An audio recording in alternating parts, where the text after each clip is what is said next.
नमस्कार, मी तुमची मैत्रीण। आज आपण आलो आहे मांडोळे पकडायला। हा आहे मालवणमधला चिवला बीच। तर इथे मांडोळे पडले होते।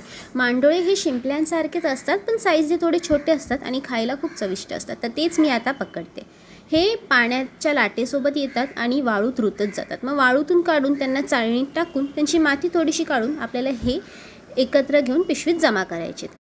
त्यांना शोधायचं म्हणजे हा जमिनीवरचा जो त्रिकोणी आकार तुम्हाला दिसतोय तो जिथे तयार झालाय तिथे खणायचे आणि मांडोळे काढायचे।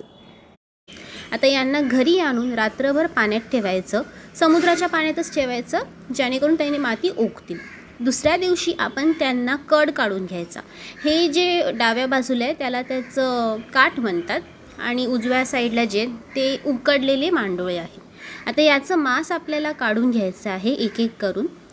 मांडोळे उकडताना फक्त एकच हे करायचं की बघायचं त्यांचं तोंड उघडलंय की नाही। त्यांचं तोंड उघडलेलं नसेल ना तर सोलायला खूप कष्ट पडतं। आता सगळं मांस काढून झाल्यावर आपल्याला त्यांना थोडे हासरून घ्यायचे, जेणेकरून त्यांच्या पोटात जर काय थोडीशी माती उरली असेल तर तीही निघून जाईल।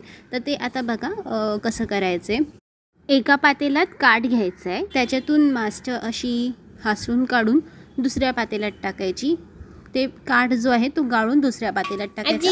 खाली जी वाळू असेल ती काढून फेकून द्यायची।